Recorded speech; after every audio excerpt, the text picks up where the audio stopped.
ونشهد أن لا إله إلا الله وحده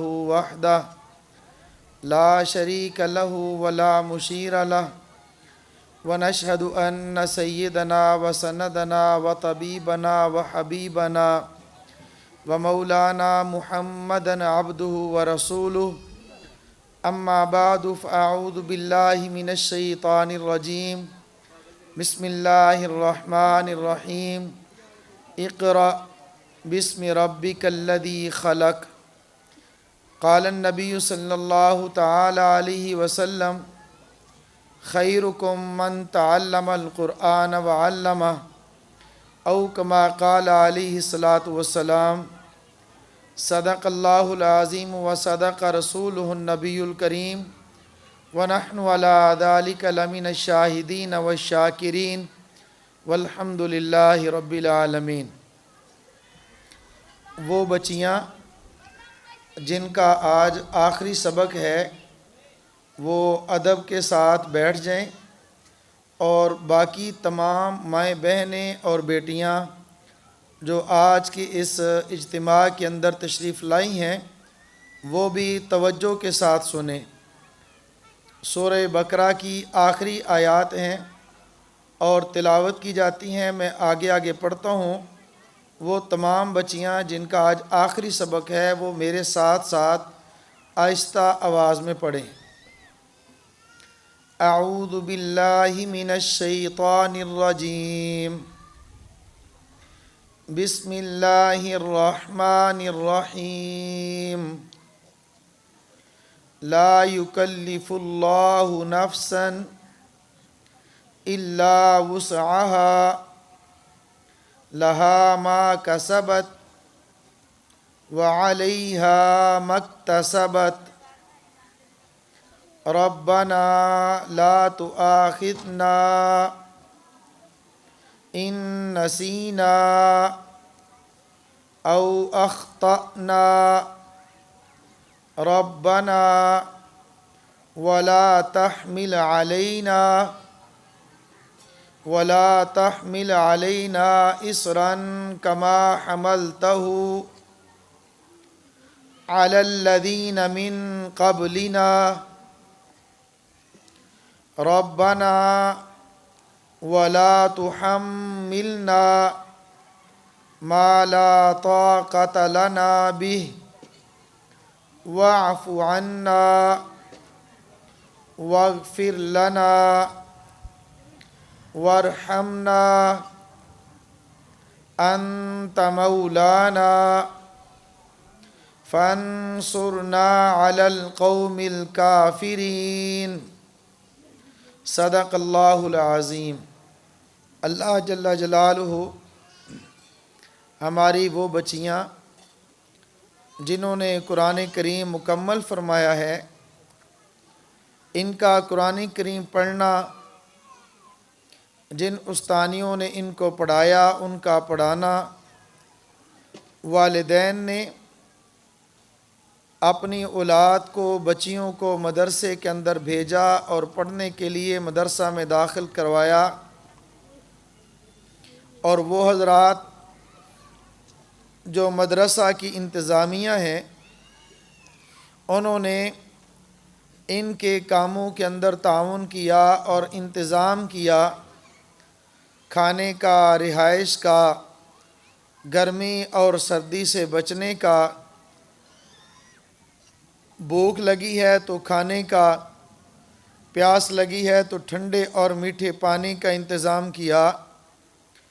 اور وہ لوگ جنہوں نے اس انتظام کے اندر تعاون کیا، ٹھنڈے پانی کی ضرورت تو کولر لگوایا، میٹھے پانی کی ضرورت تو موٹر اور پائپ کے ذریعے مدرسہ کے اندر پانی پہنچایا، بھوک لگی تو اس کے لیے گندم، آٹے، چاول اور دیگر اجناس کے ذریعے بھوک کے مٹانے کا ذریعہ بنے،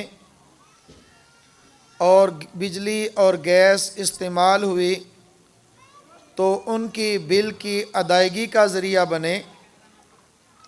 جو حضرات پڑھتے اور پڑھاتے ہیں چاہے اساتذہ اور استانیہ ہوں، ان کو جو ہر مہینے وظیفہ دیا گیا اس میں انہوں نے تعاون کیا۔ اللہ جل جلالہ ہر ایک کی محنت اور کوشش اور تعاون کو اپنی بارگاہ میں قبول فرمائے۔ یہ بہت بڑا کام ہے اور یہ صدقہ جاریہ ہے۔ اللہ جل جلالہ کے پیارے حبیب حضرت محمد الرسول اللہ صلی اللہ تعالی علیہ وسلم اس دنیا میں تشریف لائے، نبی بن کر تشریف لائے۔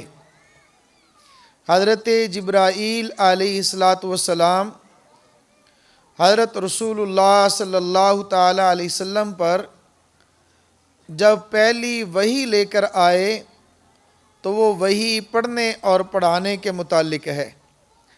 پہلا لفظ جو وحی کا اترا وہ یہ ہے، اقرأ بسم ربک الذی خلق۔ آپ پڑھیے اپنے رب کے نام پر جس نے تمہیں پیدا کیا ہے۔ اسی آیت کے اندر دو تین چیزیں ہمیں معلوم ہوتی ہیں۔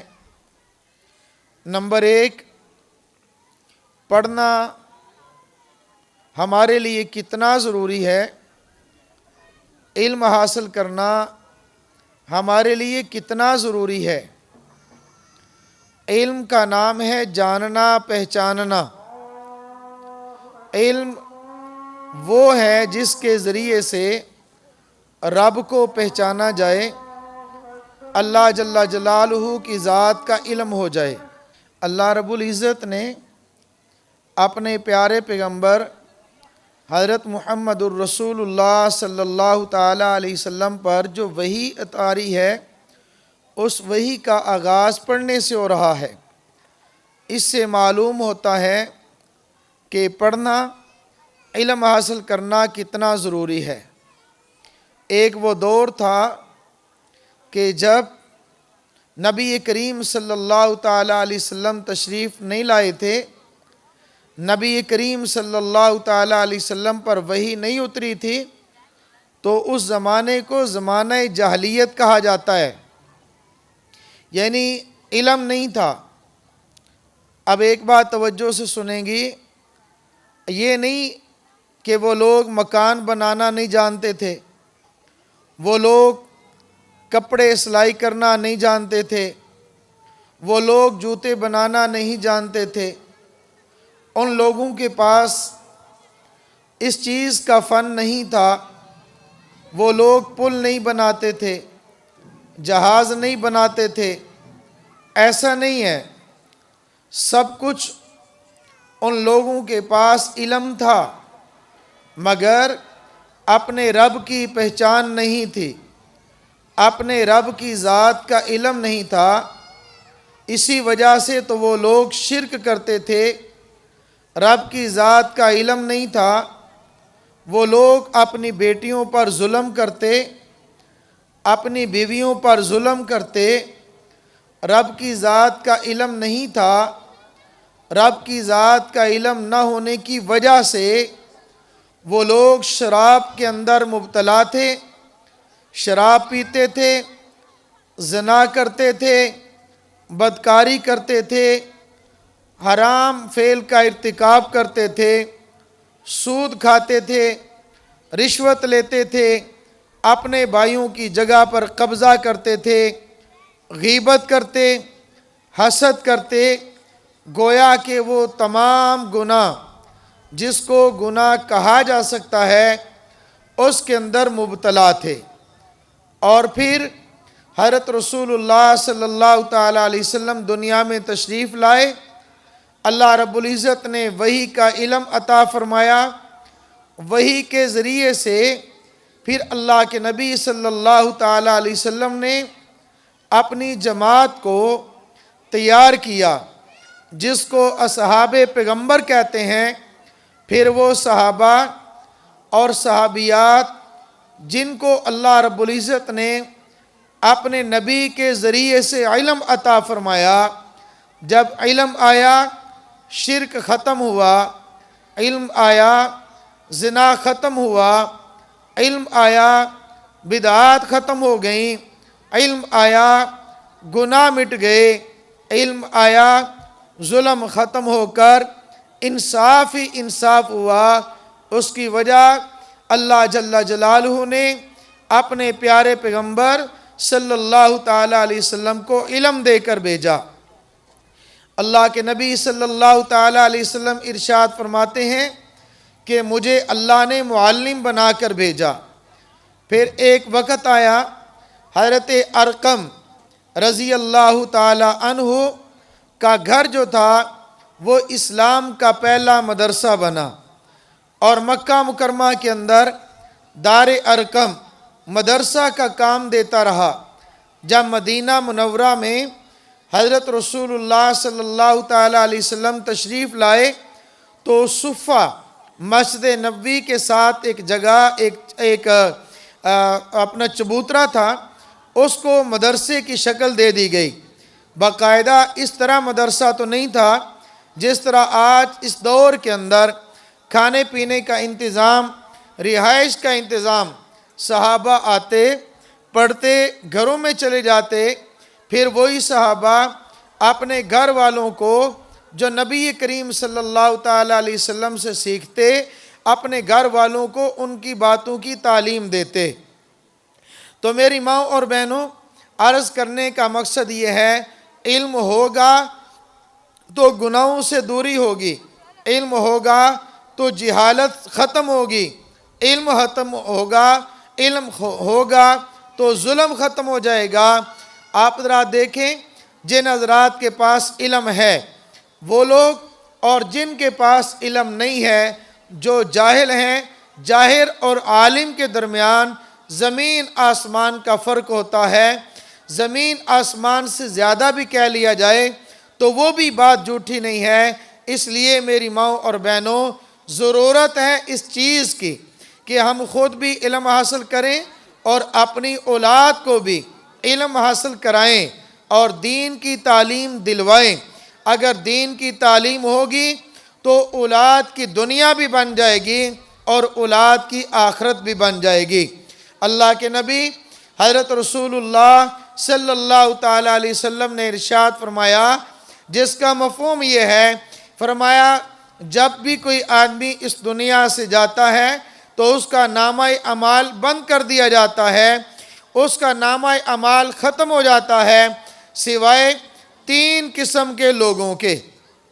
نمبر 1، ایک شخص دنیا سے چلا جاتا ہے لیکن اپنی زندگی میں کوئی اس نے مال خرچ کر لیا تو وہ صدقہ جاریہ چھوڑ جاتا ہے۔ مثال کے طور پر مسجد بن رہی ہے، مسجد کی تعمیر کروا دی، مدرسہ بن رہا، مدرسے کی تعمیر کروا دی، ٹھنڈے پانی کی ضرورت کولر لگوا دیا، میٹھے پانی کی ضرورت موٹر لگوا دی، وضو کے لیے پانی کی ضرورت وضو کے لیے پانی کا انتظام کروا دیا، رہائش کے لیے کمرے کی ضرورت، کہا کہ ایک کمرہ ہم بنوا دیتے ہیں، کمرہ بنوا دیا۔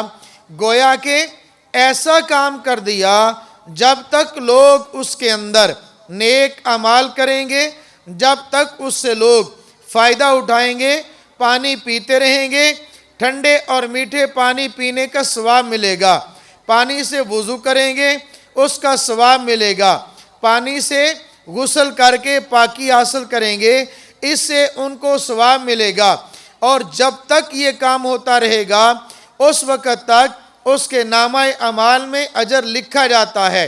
اگر ایک شخص دنیا میں رہتے ہوئے مسجد بنوا دیتا ہے، مسجد کے اندر چٹائی بچھوا دیتا ہے، مسجد کے اندر قالین بچھوا دیتا ہے، جب تک اس چٹائی پر، جب تک اس بچھی ہوئی قالین پر لوگ نماز پڑھتے رہیں گے، نمازیوں کو نماز کا ثواب ملے گا، ساتھ ساتھ وہ شخص جس نے وہ چٹائی بچھائی تھی اس کا ثواب بھی ملے گا۔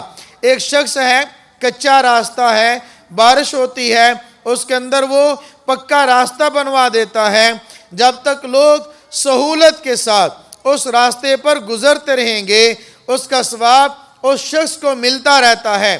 یہ ایک شخص ہے، اور فرمایا دوسرا وہ آدمی ہے جس نے علم حاصل کر لیا، علم حاصل کرتا ہے، اس کے بعد پھر وہ جمعہ پڑھاتا ہے یا بیان کرتا ہے، درس قرآن دیتا ہے، درس حدیث دیتا ہے، لوگوں کو مسائل سکھاتا ہے، اس کے شاگرد تیار ہوتے ہیں، یا وہ داعی بن کر دعوت دیتا ہے۔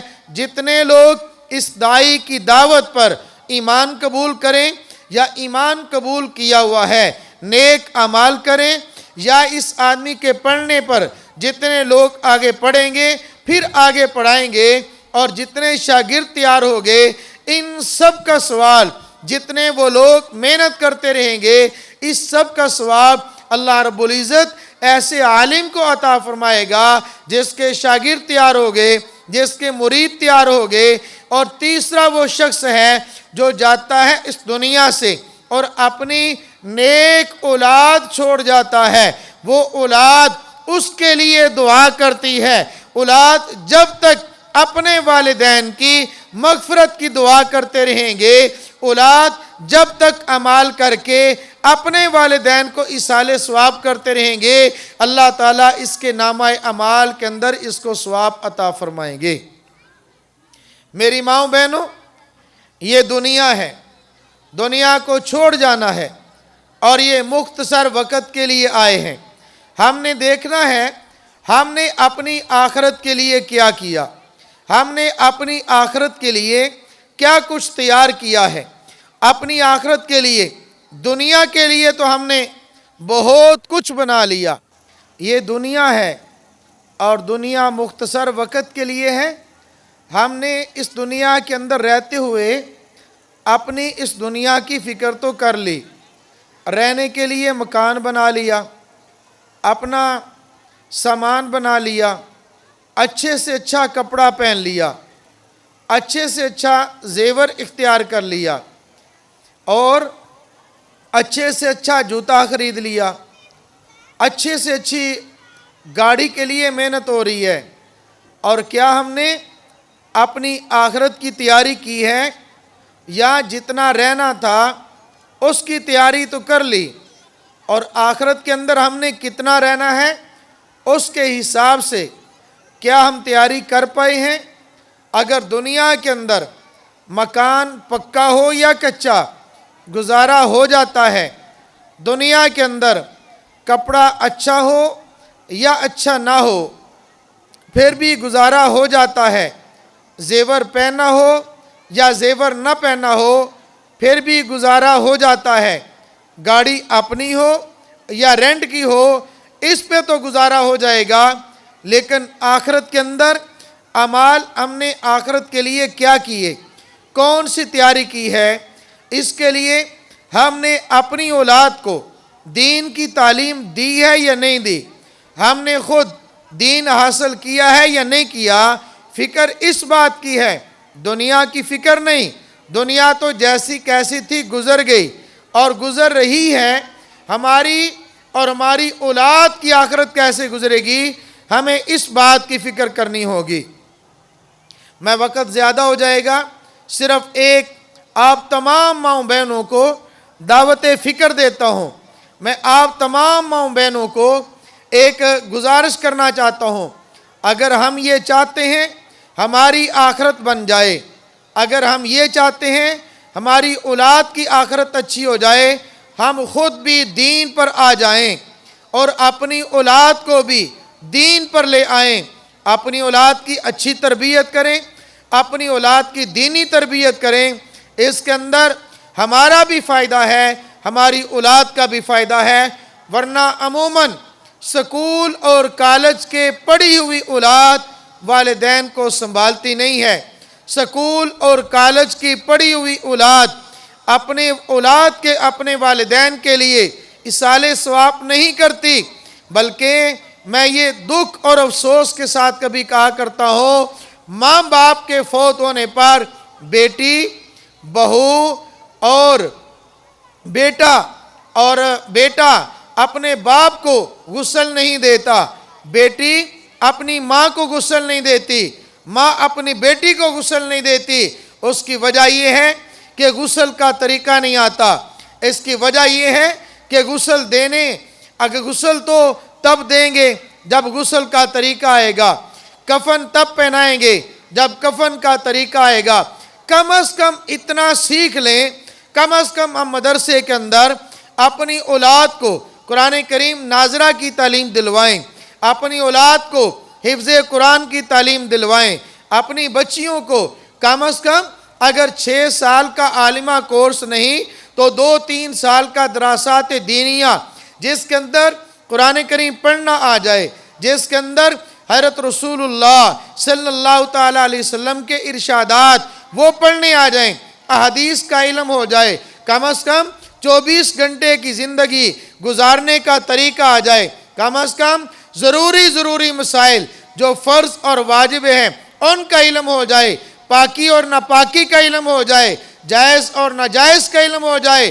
میری ماں اور بہنوں، آج ہمیں سونے کا تو شوق ہے مگر سونے کی زکوٰۃ ادا کرنے کے لیے تیار نہیں۔ یہ سونا نہیں، ہمارے لیے یہ آگ بن جائے گا۔ وہ سونا جس کی زکوٰۃ نہ ادا کی گئی ہو، یہ ہمارے لیے عذاب کا ذریعہ بن جاتا ہے۔ تو میں اپنی ماؤں بہنوں سے گزارش کروں گا، آج آپ نے اس اجتماع کے اندر پورا دن قرآن و حدیث کی باتیں سنی، صحابہ کرام کی زندگی کو سنا، حضرت رسول اللہ صلی اللہ تعالیٰ علیہ وسلم کی سیرت کو سنا۔ کوشش کریں اپنے بچیوں کو اور اپنے بچوں کو حفظ قرآن کی تعلیم دلوائیں، قرآن کریم حفظ کروائیں، اور اپنی بچیوں کو اور اپنے بچوں کو مدرسہ کے اندر داخلہ دلوائیں۔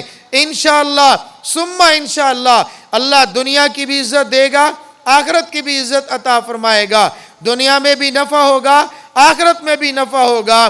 تو یہاں اس مدرسے کے اندر بچیوں کو حفظ اور ناظرہ کی تعلیم دی جاتی ہے، ساتھ ساتھ سکول مڈل کی تعلیم بھی دی جاتی ہے، اور بچوں کا مدرسہ ہے اس میں حفظ قرآن کریم، ناظرہ اور درجہ کتب کے اندر دورہ حدیث تک تعلیم موجود ہے، اور سکول کی میٹرک تک تعلیم موجود ہے۔